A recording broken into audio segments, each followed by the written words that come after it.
इंतजार के बाद पाकिस्तान को किसी तरीके से एक आईसीसी टूर्नामेंट होस्ट करने का मौका दिया गया। इस मौके पर शाइन करके पाकिस्तानी टीम एक एग्जांपल सेट कर सकती थी, खुद की रेपुटेशन बना सकती थी और एक नए एरा की शुरुआत कर सकती थी। लेकिन पाकिस्तानी टीम ने इस टूर्नामेंट में क्या करा? इतनी बुरी परफॉर्मेंस दी कि सिर्फ 5 दिन में वो टूर्नामेंट के बाहर हो गए। एक टीम जिसके पेस बॉलिंग अटैक से पूरी दुनिया के बैटर्स डर के मारे कांपते थे, आखिर वो टीम आज इतने बुरे तरीके से कैसे गिर गई है कि इनके प्लेयर्स दुनिया भर के लिए एक मजाक बन चुके हैं। माइंड यू, ये वही टीम है जिसने 1992 का ओडीआई वर्ल्ड कप जीता था, 2009 का T20 वर्ल्ड कप जीता था और 2017 में चैंपियंस ट्रॉफी जीती थी। तो ऐसा तो नहीं कह सकते कि पाकिस्तानी क्रिकेट टीम में टैलेंट की कमी है। तो आखिर वो कौन सी वजह है जिसकी वजह से आज पाकिस्तानी क्रिकेट बिल्कुल अपने रॉक बॉटम पे आकर गिर चुकी है? मैं आपको इसका ऑनेस्ट जवाब दूं तो ऐसा कोई पर्टिकुलर रीजन नहीं है जिसकी तरफ हम पिन पॉइंट कहकर कह सकें कि यार इस वजह से पाकिस्तान क्रिकेट का डाउनफॉल हुआ है। बल्कि पिछले कुछ सालों में पाकिस्तानी क्रिकेट में कई सारे ऐसे इंसिडेंट्स हुए हैं जिसकी वजह से आज पाकिस्तान क्रिकेट बिल्कुल एक खिचड़ी बन चुका है। और आज के इस वीडियो में हम इसी बारे में जानने वाले हैं। तो आइए जानते हैं what exactly went wrong with the Pakistan cricket team. Corruption, ये एक वर्ड याद रख लो क्योंकि पाकिस्तानी क्रिकेट के डाउनफॉल का सबसे बड़ा रीजन तो यही है। करप्शन पैसों का, करप्शन सोच का और करप्शन सिलेक्शन का। पाकिस्तान क्रिकेट के हर कोने में ऐसे लोग भरे हुए हैं जो पाकिस्तान या फिर क्रिकेट के फायदे से पहले अपना फायदा देखते हैं। और जब मैनेजमेंट से लेके प्लेयर्स तक हर कोई अपने शॉर्ट टर्म गेम्स पे फोकस करने लगा तो ऑब्वियस था कि पूरी टीम की परफॉर्मेंस ही नीचे जानी थी। इसका सबसे बड़ा सबूत तो पिछले 20 साल के मल्टीपल स्कैंडल्स ही हैं जिसमें पाकिस्तानी प्लेयर्स इन्वॉल्व थे। ये स्कैंडल्स इतने ज्यादा हैं कि अगर मैं इनकी डिटेल में वीडियो बनाने लगा तो ये वीडियो घंटों की हो जाएगी। पर फिर भी मैं आपको कुछ इनफेमस इंसिडेंट्स के बारे में बता देता हूँ। 2010 का स्पॉट फिक्सिंग स्कैंडल जिसमें मोहम्मद आसिफ, मोहम्मद आमिर और सलमान बट जैसे टैलेंटेड प्लेयर्स शामिल थे। फिर 2007 में पाकिस्तानी कोच बॉब वुलमर की अनटाइमली डेथ ने एक और कंट्रोवर्सी को जन्म दिया। 2010 में शाहिद अफरीदी का बॉल टैंपरिंग स्कैंडल, 2006 में इंग्लैंड के अगेंस्ट बॉल टैंपरिंग स्कैंडल और 2017 का PSL स्पॉट फिक्सिंग स्कैंडल। ये कई सारे इंसिडेंट्स में से सिर्फ कुछ एग्जांपल्स हैं जिन्होंने पाकिस्तानी क्रिकेट की क्रेडिबिलिटी बिल्कुल डिस्ट्रॉय कर दी। जब हर कुछ सालों में ऐसे स्कैंडल्स और इंसिडेंट्स सामने आने लगे तो पाकिस्तान क्रिकेट की लेगेसी ही मडल्ड होने लगी और एक जीतने वाली टीम की जगह एक करप्टेड और कॉम्प्रोमाइज सिस्टम सामने आने लगा।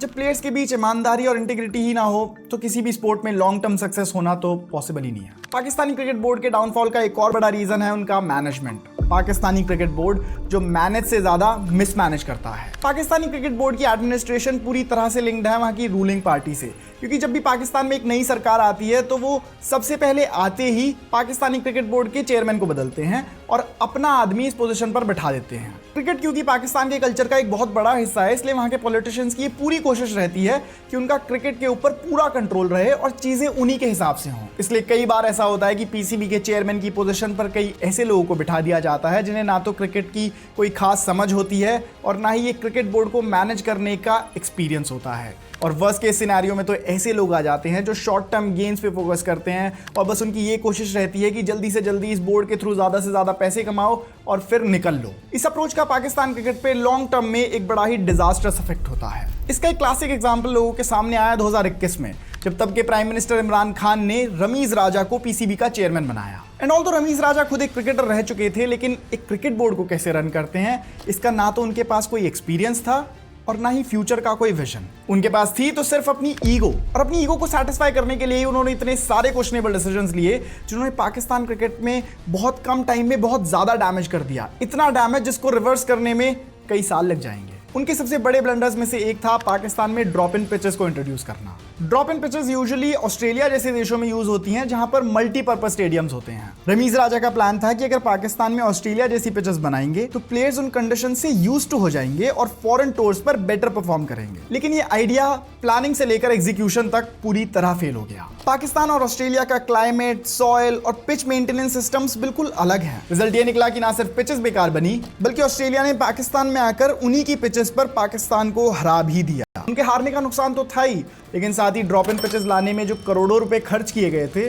उनका नुकसान भी हुआ। एक क्रिकेट बोर्ड जो ऑलरेडी फाइनेंशियल ट्रबल्स फेस कर रहा था वो इस तरीके के इर्रिस्पॉन्सिबल खर्चे करे उसको शोभा नहीं देता। देखो, बजट की प्रॉब्लम तो पाकिस्तान क्रिकेट बोर्ड के साथ हमेशा से ही रही है, लेकिन उसके बावजूद भी रमीज राजा ने अपनी पसंद का कोचिंग स्टाफ अपॉइंट किया जो कि मोस्टली फॉरेन कोचेस थे, जिनके चार्जेस पाकिस्तानी कोचेस के कंपैरेटिवली बहुत ज्यादा थे। जब ये कोचेस भी सक्सेसफुल नहीं हुए तो पुराना सिस्टम भी खत्म हो गया और पैसे भी बर्बाद हुए। रमीज राजा का एक और क्वेश्चनेबल डिसीजन था पीएसएल को इग्नोर करके एक नई टी20 जूनियर लीग शुरू करने की कोशिश करना। जब ऑलरेडी एस्टैब्लिश्ड लीग चल रही थी जो पाकिस्तानी क्रिकेट को स्टेबल बना रही थी, तब एक नई लीग शुरू करने का कोई लॉजिक नहीं था। और इस लीग की बात करूं तो इस लीग की प्लानिंग इतनी बेकार थी कि एक 10 साल का बच्चा भी इससे अच्छी स्ट्रैटेजी बना ले। लेकिन ये सारी चीजें जो मैं आपको बता रहा हूं, ये कोई वन ऑफ मिस्टेक्स नहीं थी, बल्कि एक बड़े पैटर्न का पार्ट है। जब पाकिस्तान में सरकार बदलती है, तब पीसीबी का चेयरमैन भी बदल जाता है और एक नया चेयरमैन आकर नए एक्सपेरिमेंट्स करता है। फिर उसके एक्सपेरिमेंट्स कुछ पास होते हैं, कुछ फेल होते हैं और फिर उसको रिप्लेस कर दिया जाता है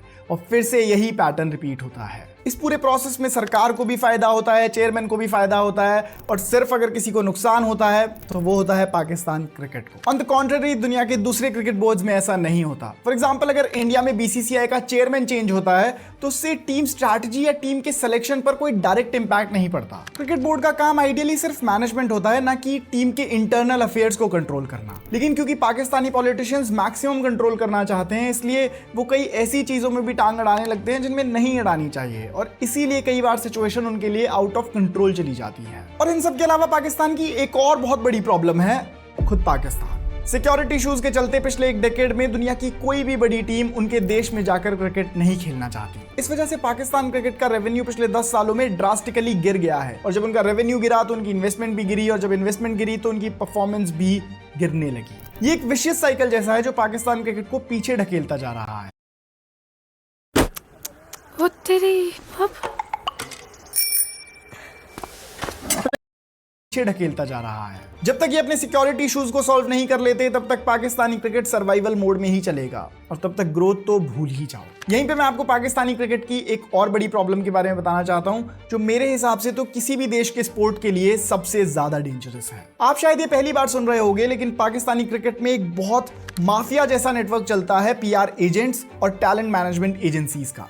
बेसिकली एक पीआर एजेंसी होती है जो प्लेयर्स को साइन करती है और उनकी ब्रांड डील, स्पॉन्सरशिप्स और उनके फाइनेंसेस को हैंडल करती है। ऐसे में एक प्लेयर का और एजेंट का एक बड़ा ही क्लोज सा रिलेशन बन जाता है, क्योंकि इस प्लेयर के सारे फाइनेंसेस, सारा पैसा, सारी स्पॉन्सरशिप, सारी ब्रांड डील्स इस एजेंसी के थ्रू ही आती है। ऐसे में प्लेयर बिल्कुल मनी माइंडेड और इमेज कॉन्शियस हो जाता है, जहां वो अपने करियर के सारे डिसीजंस इस एजेंट से कंसल्ट करके ही लेता है कि अगर मैं अपने करियर में कोई भी डिसीजन लूंगा तो उससे मेरी ब्रांड वैल्यू पे क्या असर पड़ेगा, उससे मेरी स्पॉन्सरशिप्स पे क्या असर पड़ेगा, ब्रांड डील्स पे क्या असर पड़ेगा। और ऐसे में प्रॉब्लम तब आती है जब एजेंट इसके बिजनेस डिसीजंस को तो इन्फ्लुएंस करता ही है, साथ ही इसके क्रिकेट से रिलेटेड डिसीजंस को भी इन्फ्लुएंस करने लगता है। फॉर एग्जांपल, मान लो अगर एक एजेंट पाकिस्तान टीम के कैप्टन को साइन कर लेता है, तो ये एजेंट इस कैप्टन को इन्फ्लुएंस कर सकता है कि कौन से प्लेयर्स को टीम में सेलेक्ट करना चाहिए, कौन से प्लेयर्स को ड्रॉप कर देना चाहिए या फिर कौन से प्लेयर्स से ओपनिंग करानी चाहिए। और ऐसे में जब एक ही एजेंट मल्टीपल प्लेयर्स को साइन कर लेता है, तो इस एजेंट की कोशिश रहती है कि इसके साइन किए गए हुए सारे प्लेयर्स ही टीम में सेलेक्ट हों, टीम में खेलते हुए दिखें, ताकि उनकी ब्रांड वैल्यू बढ़े। तो इस तरह के मॉडल को सपोर्ट करने के चक्कर में एजेंसी टीम के सारे बड़े प्लेयर्स को साइन कर लेती है, उन्हें अच्छा पैसा देती है और एक माफिया जैसा स्ट्रक्चर बना लेती है। ऐसे में एजेंसी टीम के हर डिसीजन को इन्फ्लुएंस करने लग जाती है और जब एक टीम के की डिसीजंस ही आउटसाइड इन्फ्लुएंस से लिए जाने लगे, तो इस पूरी टीम की प्रायोरिटी जीतना नहीं बल्कि पैसा बन जाती है। और जिस टीम की प्रायोरिटी ही जीतना ना हो, वो तो हारेगी। जैसे आपको बिल्कुल एग्जाम्पल के साथ बताऊं तो पाकिस्तान में एक एजेंसी है साया कॉर्पोरेशन के नाम से, जो पाकिस्तान टीम के बड़े प्लेयर्स को मैनेज करती है। और ऐसे में होने ये लगा है कि पाकिस्तान की टीम के नए प्लेयर्स का सिलेक्शन नॉर्मल रूट से हटकर इस एजेंसी के रूट से होने लगी है, जहां पर टैलेंट से ज्यादा पैसे की वैल्यू की जाती है। और ये बात एक नेशनल टीम के लिए कितनी डिजास्टरस हो सकती है, ये तो हम सब देख ही रहे हैं। इसका एक गहरा नेगेटिव इफेक्ट पाकिस्तान के डोमेस्टिक क्रिकेट पे भी हुआ है, जहां डोमेस्टिक में परफॉर्म करने वाले प्लेयर्स को ज्यादा प्रेफरेंस नहीं मिलती। और जब एक क्रिकेटिंग नेशन के डोमेस्टिक क्रिकेट के स्ट्रक्चर को इंपॉर्टेंस ना दी जाए, तो उस देश का टॉप लेवल क्रिकेट भी क्रम्बल करने लग जाता है। और पाकिस्तानी क्रिकेट में फेवरेटिज्म के इंस्टेंसेस भी बहुत ज्यादा देखने को मिलते हैं, जहां उन्हीं प्लेयर्स का सिलेक्शन होता है जिसकी कोच से ज्यादा बनती है, जिसकी कैप्टन से ज्यादा बनती है। और कुछ सिनेरियोज में तो ऐसा भी होता है कि अगर कैप्टन को दिखता है कि यार ये प्लेयर बहुत ज्यादा टैलेंटेड है और शायद ये फ्यूचर में मेरी जगह ले लेगा, तो इनसिक्योरिटी के चक्कर में कैप्टन उसे सेलेक्ट ही नहीं करता। आपको मेरी बातें सुनने में बहुत मैच्योर और अजीब सी लग रही, सभी बातें पाकिस्तानी क्रिकेट का आज सच बन चुकी हैं।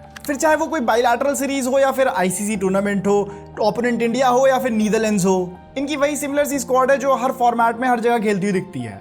हेल्दी रोटेशन नहीं होती और साथ ही यही जो सेम प्लेयर्स हैं ये ओवरवर्क हो जाते हैं और बहुत जल्दी एग्जॉशन की तरफ चले जाते हैं और फिर इनकी पीक परफॉर्मेंस अनलॉक ही नहीं हो पाती। इन सारी प्रॉब्लम्स का नतीजा ये होता है कि एक टीम जो कभी नेचुरल टैलेंट और अपने एग्रेशन के लिए जानी जाती थी, आज सिर्फ पॉलिटिक्स, लॉबिंग और पीआर गेम्स के लिए जानी जाती है। असल बात यह है कि जब तक एक क्रिकेट बोर्ड करप्ट हो, मैनेजमेंट अनस्टेबल हो और प्लेयर्स का फोकस पीआर और पर्सनल गेन्स की तरफ ज्यादा हो, तब तक कोई भी टीम सक्सेसफुल नहीं बन सकती। और पाकिस्तान क्रिकेट की जो एक वक्त पर लेगेसी थी, इमरान खान की फाइटिंग स्पिरिट, वसीम अकरम और वकार यूनिस का डेडली पेस अटैक, इंजमामुल हक का मिडिल ऑर्डर प्ले, वो सब अब हिस्ट्री बन चुका है। आज पाकिस्तानी क्रिकेट एक रियलिटी शो जैसा बन चुका है जिसमें हर हफ्ते सिर्फ नए नए ट्विस्ट आते हैं। कभी किसी कोच को हटा दिया जाता है, कभी किसी कैप्टन की कुर्सी छीन ली जाती है और कभी एक नए टैलेंट का करियर पॉलिटिक्स की वजह से बर्बाद कर दिया जाता है। तो मेरा सवाल तो यही है कि क्या आपके हिसाब से ये टीम वापस से अपनी वो पीक ग्लोरी हासिल कर सकती है? क्या वापस से 1992 और 2017 जैसी परफॉर्मेंसेस दे सकती है,